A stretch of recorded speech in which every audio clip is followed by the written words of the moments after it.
Let's take a deep breath, get ourselves centered into this special place where we come to enjoy each other's company and enjoy the words that we are shared with today. Good morning, and welcome to the Unitarian Universalist Church of the Desert. My name is Ginger, and I am serving as your worship associate this morning. As we begin our service, we acknowledge that we gather today on the unceded lands of the Agua Caliente Band of the Kaiwea people, and we commit to grow in our understanding and relationship with this land and with the people who inhabited it and nurtured it before our arrival. In this congregation, we welcome people of all sexual orientations, gender identities, of all ages and sizes, people of all economic statuses and professions, of all physical and mental abilities, people of all races and ancestries and cultures. We welcome you wherever you come from, whoever you love, whatever your immigration status or civil engagement. We welcome all those who will learn and grow with us as we commit together to embrace the rich and beautiful diversity of the world and to commit a community-centered injustice. Commit to build a community-centered injustice. That was one of my first mistakes today. You are welcome here. We're glad you are here with us this morning. Your presence is a gift to us. And now we'll do the ringing of the Tibetan bowl.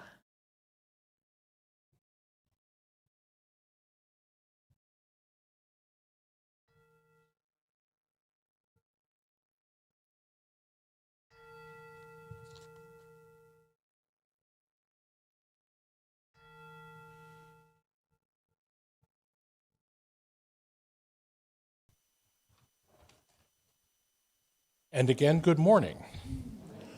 I am the Reverend Ian Riddell, and I have the honor and joy of serving this congregation as its minister.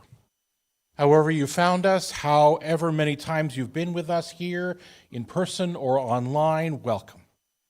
We are a congregation and a tradition that celebrates the richness and beauty of individual lives and commits to working together to weave a tapestry made stronger and more vibrant by our collaboration and by the sharing of our lives and our visions for a thriving future for all life.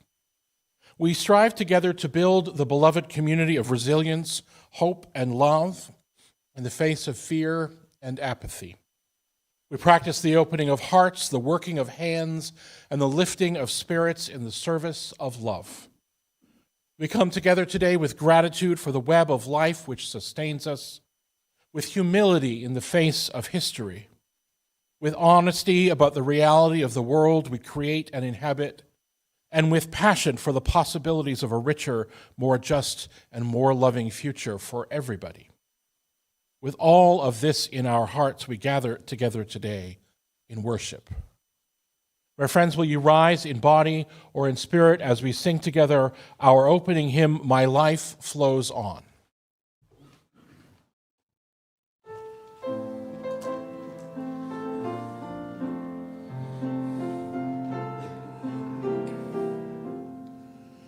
My life flows on in endless song, above earth's lamentation. I hear the reed, the far-off hymn that hails a new creation. Through all the tumult and the strife, I hear the music ringing. It sounds an echo in my soul. How can I keep from singing?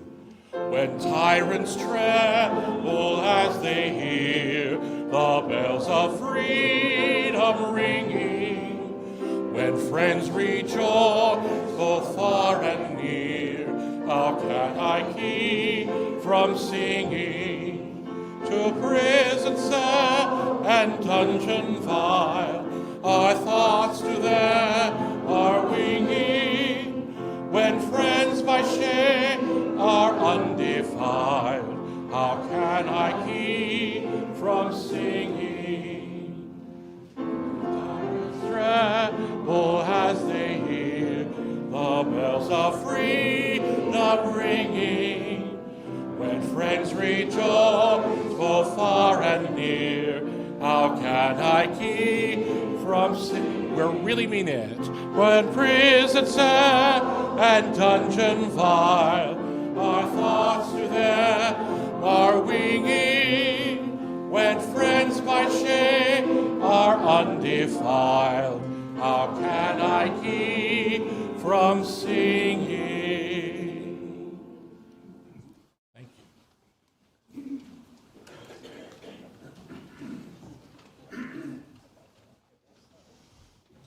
Now we light the chalice, do the chalice lighting. Ian will light the chalice.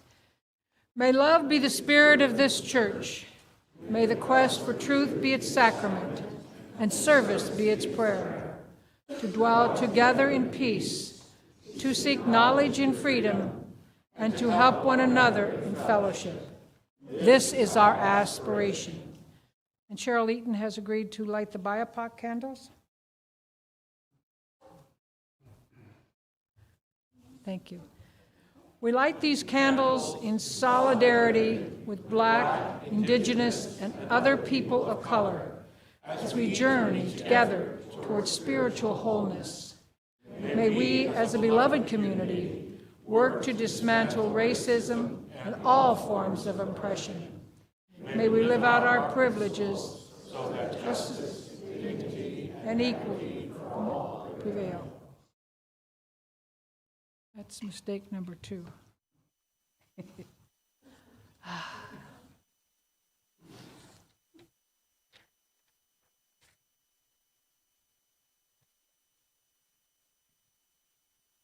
So when Ian and I were talking about the service, he asked me a few questions about democracy. We talked a little bit about what democracy means. And in considering today's service, Reverend Ian asked me if I felt that unions are representative of democracy. As you all know, I'm union born and bred. My answer was absolutely. I believe that to be true for many reasons. Our leaders are voted in using the same principles that our national elections are designed to use. By definition, democracy is a system of government by the whole population or all of the eligible members. For unions, the eligible members are the dues-paying members. The leaders at every level are accountable to these members as well as to the well-being of all covered employees, dues-paying members or not. Democracy requires the member participation at all levels. I am reminded of what Stuart Applebaum, president of Retail, Wholesale, and Department Store Union, says. Unions give individuals the opportunity to participate in the democratic decisions that are made in society. Our leaders at national and local level are accountable to the membership. That accountability is a primary piece of democracy in general. If our leaders are not held accountable, they can take advantage of the power that comes with the position. In fact, that has happened. It is the member engagement that is how the democratic process works. When our members are lulled into apathy, everyone pays the price. Contracts that do not support the values of fair treatment for employees, misuse of union funds and equipment, and misrepresentation to management are just a few of the ways leaders can hurt the union and the union message. While some may not agree with me, I believe that unions make democracy work.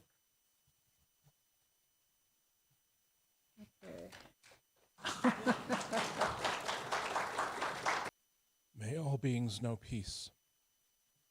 May all beings know an end to suffering. May all beings know love. Friends, will you join your voices together in spirit of life? Fuente de amor.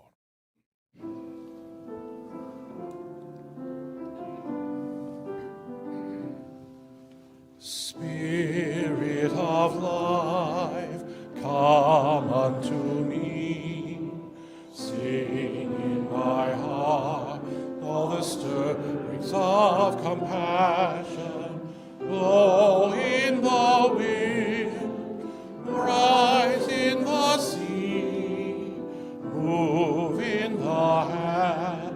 giving life the shape of justice.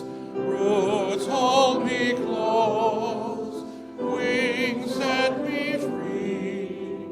Spirit of life, come to me, come to me. Fuente de amor, ven hacia mí, y al corazón, cántale tu compasión. Sopla al volar, sube en la mar, hasta gloriar la justicia de la vida. Arráyame, libérame, fuente de amor, ven a mí, ven a mí.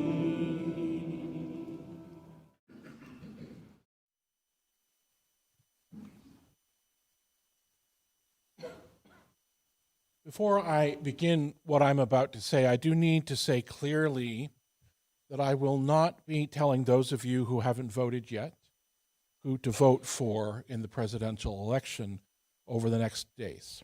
I can't say that from this pulpit, nor am I even going to joke about it or wink about it.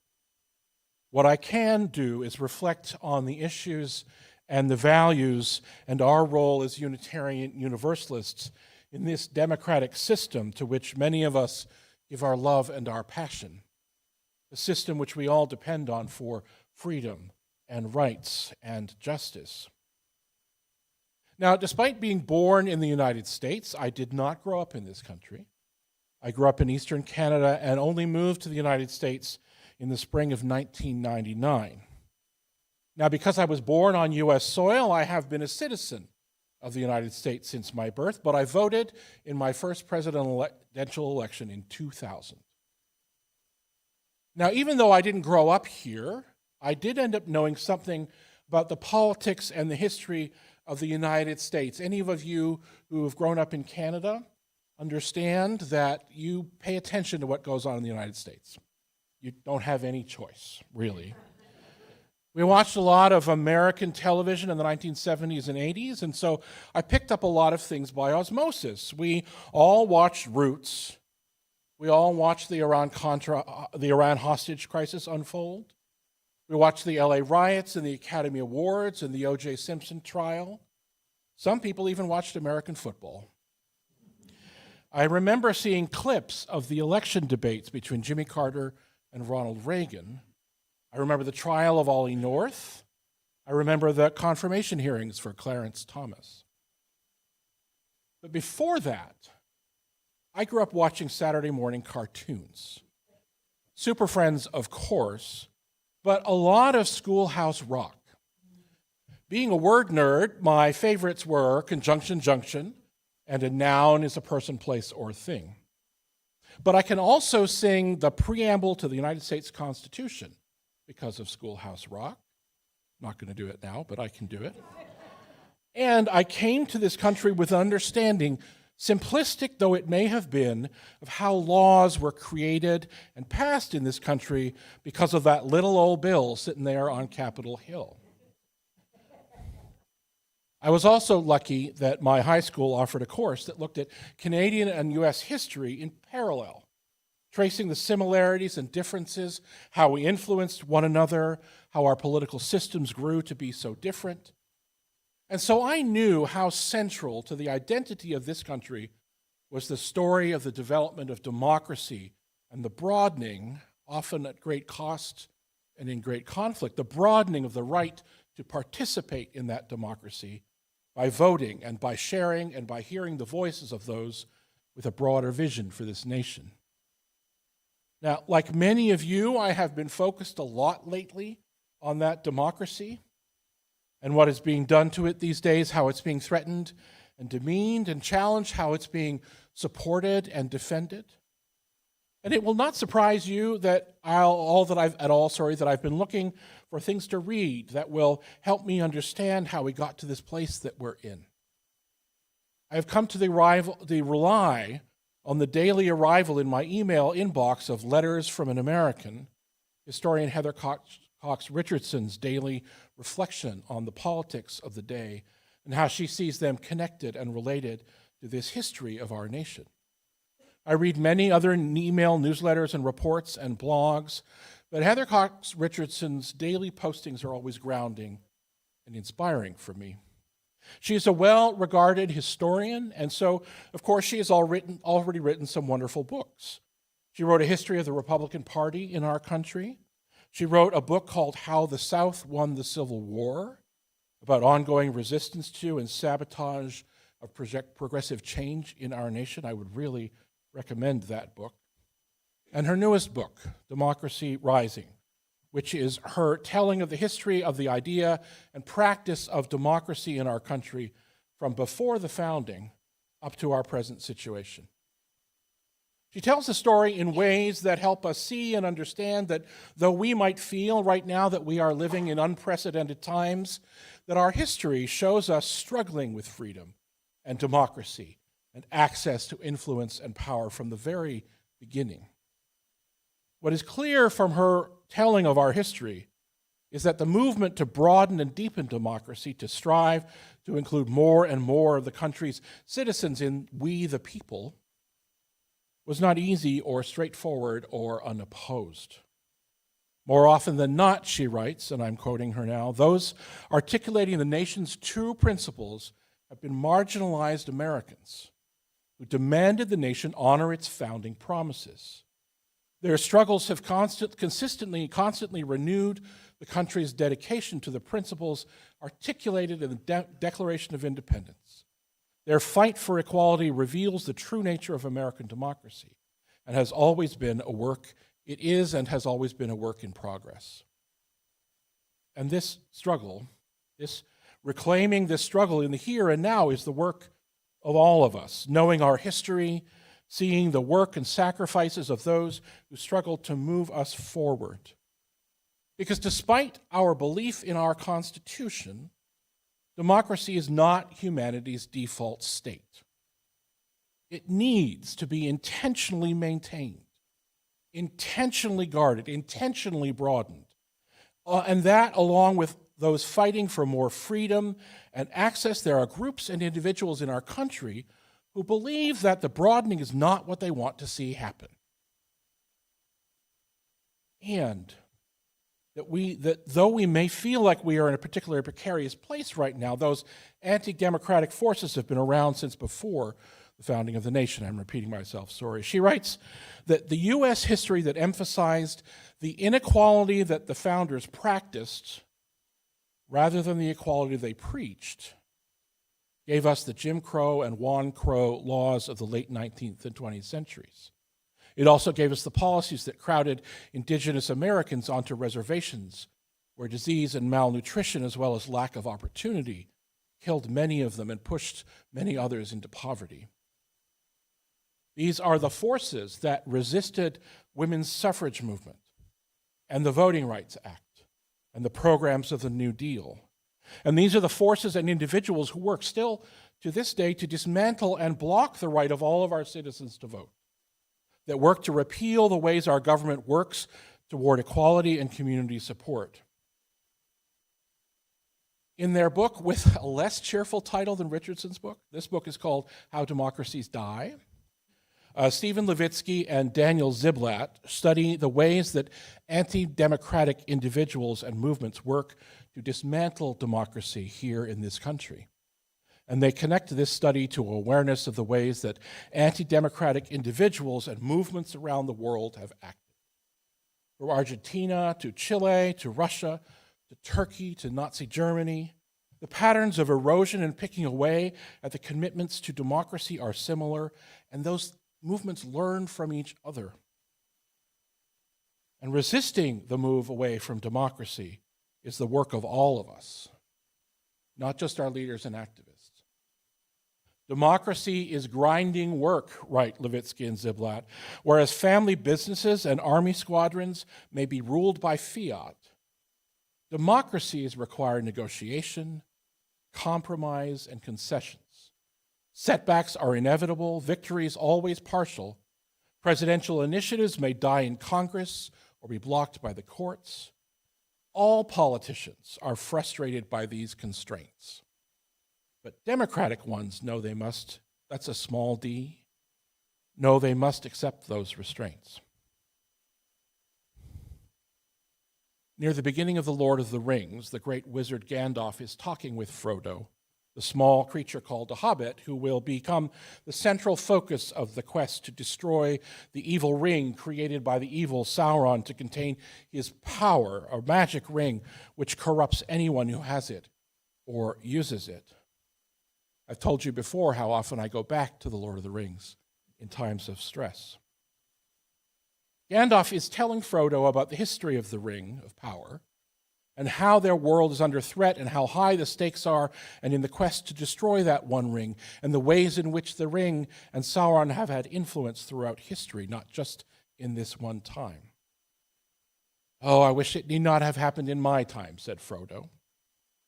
"So do I," said Gandalf, "and so do all who live to see such times. But that is not for them to decide.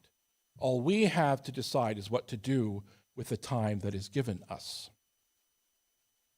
And so how are we Unitarian Universalists called to use the time that is given us in the face of the crying need to defend our democracy from the movements and individuals who seek to dismantle and destroy it? Because democracy, the democratic process, is deep in our own history.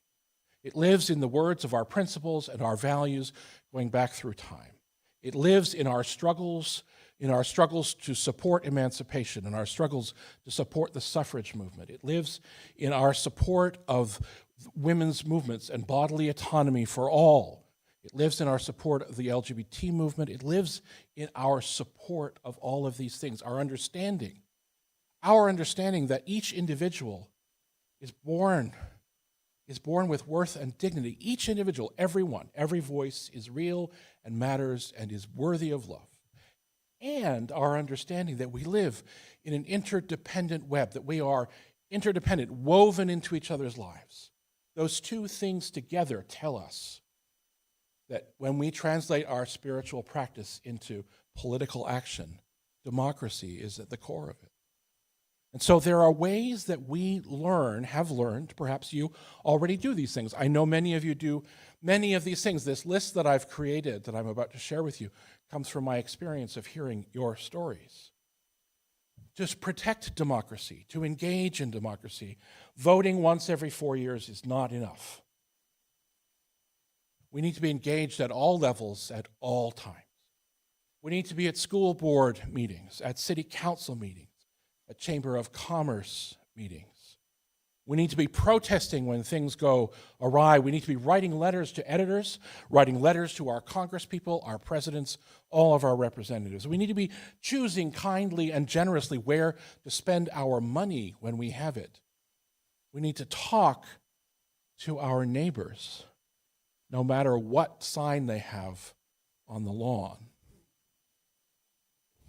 no matter what sign we have on our lawn. We need to work to craft communities of solidarity and resistance. We need to craft unions, discussion groups, mutual aid society, congregations. We need to work to dismantle the prejudices in our own hearts and in our neighbors' hearts so that we can see clearly when rights are being denied, when lives are being trampled upon, so that we can see clearly and understand that for the wrong that it is. We need to work to hold our leaders accountable for what they do and how they lead.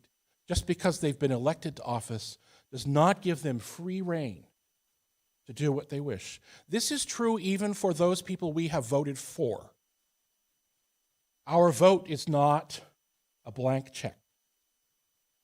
It is a hope, it is a wish, and we are called to keep those people accountable to our vision of a free, just, loving, and equitable society. I've missed some things, I know. Are there other ways that you think we can be involved in the democratic process? Call them out. Talk to each other. Other ways. Volunteer to work the polls. I know many of you are doing that work. Forgive. That's hard work, isn't it?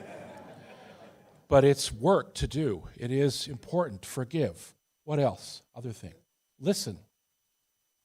Listen. Join the Social Justice Committee. Doing the work every day in our community to support those who are being challenged by the ways our democratic system is failing. Pardon? Practice tolerance. Attend church board meetings. We have leaders in this community too, right? Think critically. Pay attention to the news that you're reading. What are its sources? And don't forget to practice self-care. Take care of yourself. This anxiety, this stress hormones that are racing through all of our bodies these days do us real damage, and they get in the way of us seeing and hearing and listening and doing. So practicing self-care, not abandoning our work, but practicing self-care. Heather Cox Richardson, thank you so much, friends. Heather Cox Richardson writes, but the true history of American democracy is that it is never finished. It is the story of people who have honored the idea that a nation can be based not in land or religion or race or hierarchies, but rather in the concept of human equity, equality. That commitment, along with its corollary that we have a right to consent to our government, which in turn should act in our interest, has brought us to our powerful history of people working and sacrificing to bring those principles to life. My friends, it is often the purpose of us gathering in worship to offer you reassurance, to remind us that you are loved and lovable, and that who you are is a gift to the world in this community. It is also often the purpose of worship to hold all of us to account, to hold all of us accountable for living out values that we profess, to encourage us to not just see them as pretty words on a screen or in your order of service, but as profound calls to the work of the world. And it is the purpose of worship to remind us that we are part of something larger and grander and more powerful than we can even articulate. We all bring many names when we try to describe that grandness. You each have your own. Today, here in this place, I see in your faces and hear in your voices and know in your actions that that grandness can be called love. And we gather in our anxiety and anger and fear and pride and hope. We gather to help all of us understand in our minds and our hearts and our spirits and our very bodies that we are the manifestation of that grandness in the here and now. We are the voices and the imagination and the muscles and the passion of that love in the world. At the heart of our commitment to democracy, at the heart of our commitment to equity and transformation and pluralism and possibility, at the heart of all of that and all that we do is love. And as the sage Ursula Le Guin wrote, love doesn't just sit there like a stone. It has to be made like bread, remade all the time, made new. The election happens in less than 2 weeks, but the work of nurturing democracy, of defending it, of holding ourselves and our leaders accountable to the deep values of our society, the work of loving our neighbors and crafting a society committed to the thriving and participation of all of its members, that is daily work. Friends, that is the work we are called to, the work to care for each other and for ourselves, the work to build a world and a society where love is grounded and centered, where all voices are heard, and when we and our leaders are accountable to our values and our commitments and to our deep, deep love.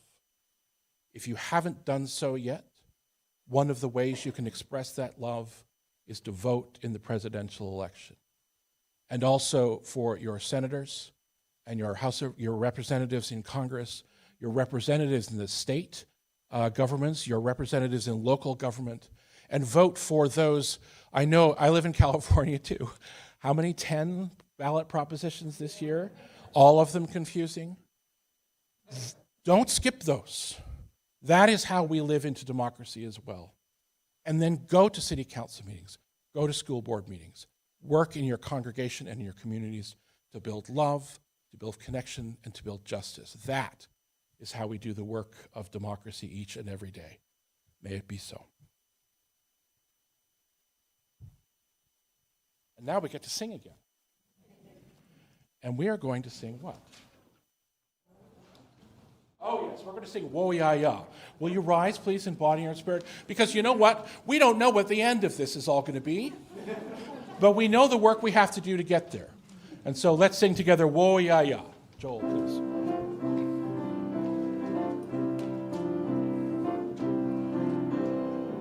We are going, heaven knows where we are going, but we know we will, and we will get there. Heaven knows how we will get there, but we know we will. It'll be hard, we know, and the road will be muddy and rough, but we'll get there.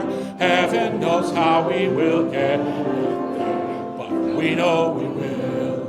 Wo-Ya-Ya, wo-Ya-Ya, wo-Ya-Ya, wo-Ya-Ya. We are going, heaven knows where we are going, but we know within, and we will get there. Heaven knows how we will get there, but we know we will.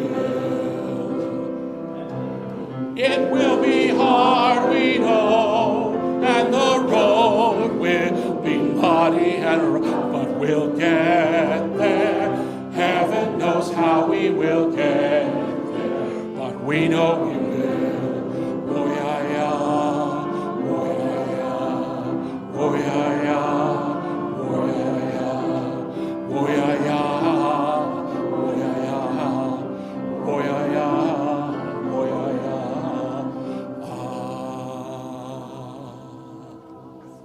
Thank you.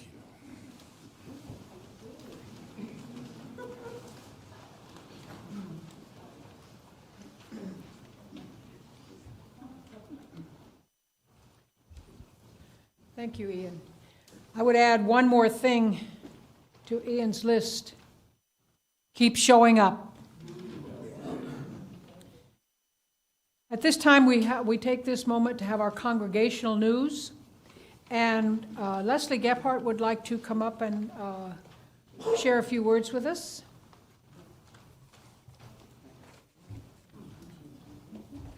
Thank you, Ginger. Playfulness, I have on my mind playfulness, that's why all the dangles. And I really want to thank you for starting it off. I mean, how do you go to church and the first thing you hear is somebody counting her mistakes? So that's, and I love that, I appreciate you, thank you. And that sermon just now, dude, come on. Really. It reminds, this has nothing to do with why I'm here, but that reminds me of when I first went to a Unitarian church by accident because I had been dropped off at college. I was scared to death. They had to push me out of the car. I didn't really want to leave my mommy. For some miracle, higher power, who knows, I ended up at the Unitarian. I don't think it was a church. It might have been a fellowship, or what do the Quakers call? A meeting. And there were people in there. There was a deadly serious sort of like we have, but people were taking notes, and they were laughing, and they were like calling out to the minister, "Woo, this could be fun." And that reminds me that I keep coming back because here, just like you experienced this morning together, we're all in a better place than we were when we walked in the door. And mistakes, perhaps there are none. What if there are no mistakes? So, in addition to note-taking, and also, how about a minister that brings you Gandalf? So now why I'm really here is to advocate for Crafting Day. There's a little thing we do, those of us who feel forlorn and a little bit inclined towards the dark side and oh, woe is meanness. We gather on the first Wednesday of every month for nothing in particular. No Robert's Rules of Order, no agenda, no anything. It says here, noticing that it can feel lonely and disheartening at times, I realized that a place to play together separately yet unified by camaraderie and laughter is good for my soul. So that's why we have crafting day. No agenda, and you just pick up a project that you've been thinking about or a little something that's nagging you from that drawer and bring it on over. You can join us every Wednesday and you'll find details in the newsletter. We bring our own snack or our own lunch. We're from 11 to 1 the first Wednesday of every month. And I say, join us to paint a rock, design a pattern, create a list, get gooey with clay, get messy with glitter, experiment with a new stitch, knit or tink, try out a new ink, surprise yourself in good company. And our next time is November 6th, yes, that week. Come on over and float your cork. Thank you. Thank you very much. Also, we want to call up Denise Agar. Denise has a few things to say at this very important time for us. I'm Denise Jansen-Eager from the Social Justice Committee. Two quick things. Have you not filled out your ballot yet, but you still have questions about California 10 ballot propositions? We'll be out on the patio to help you figure out your answers. Come see us. Second thing is, next Sunday is the Pride Parade. Yay! Cannot wait for it. But to join us, you have to sign up. Today is the last day. Out in the lobby or online, look in last Sunday's newsletter for more information. Can't wait to see you all there. Thanks much. Oh, and if you needed your t-shirt, see me afterwards. Thank you, Denise. We also have an announcement from LeGrand that the second fall membership class will begin at 11:15 in the community room. If you missed the first class but are interested in becoming a member of UUCOD, feel free to participate in this one. I know a few people mentioned last week that they had missed the class too. They'd mentioned it to Linda and I that they'd missed the class, so if they want to show up today, perfect. Another one.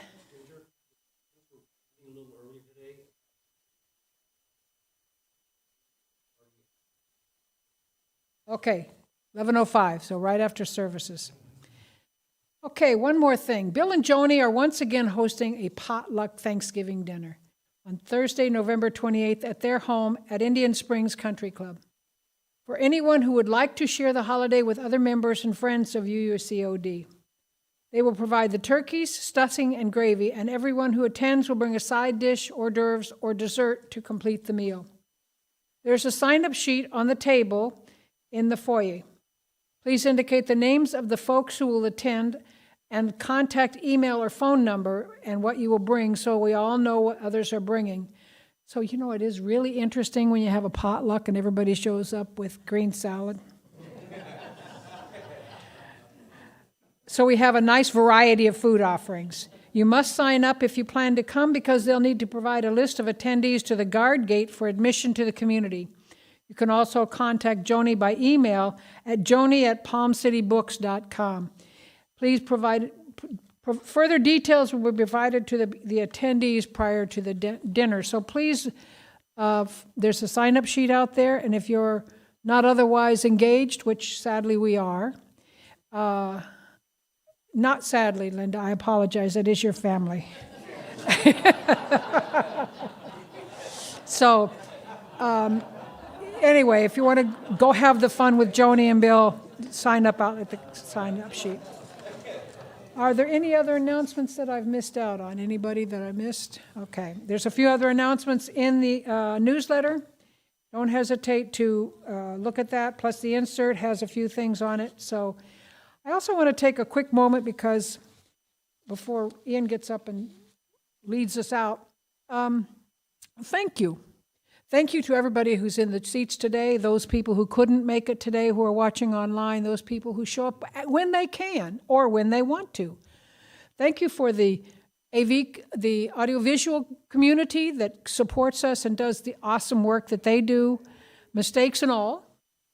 Thank you for the hospitality group that provides coffee and sweets and cookies and crackers, et cetera, et cetera. Thank you for the people that put the benches out.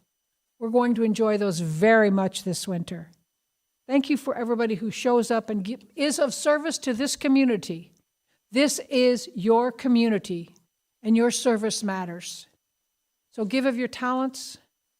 Even though we all give of our money, give of our talents too. Thank you very much.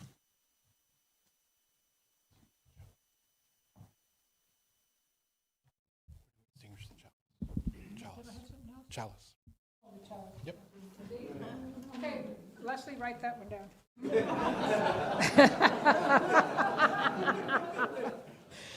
You know, if I don't own up to my mistakes, I'm going to just make more. Okay, we extinguish the chalice, this flame, but not the light of truth, the warmth of community, or the fire of commitment. These we carry in our hearts until we are together again.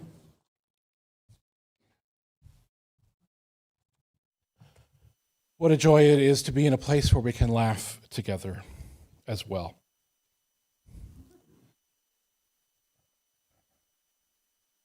Sorry, my computer is being ornery. Try this again.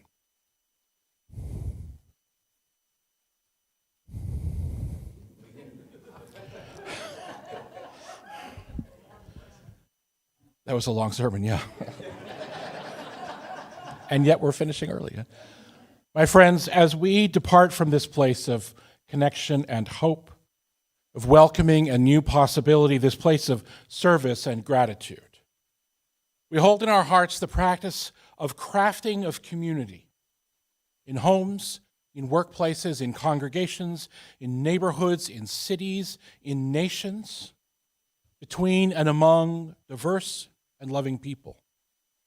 We acknowledge that this crafting is the work of our lives. We remember that our ancestors and other people's ancestors responded to devastation and anxiety and fear by weaving themselves together into communities of hope and service and love, by nursing each other's wounds and amplifying each other's voices. My friends, as we depart from this place, I want to share with you the words of my colleague, Wayne Arneson, which are not here. Take courage, friends. The way is often hard, the path is never clear, and the stakes are very high. Take courage, for deep down there is another truth. You are not alone. Go in peace, my friends, to love and serve the world.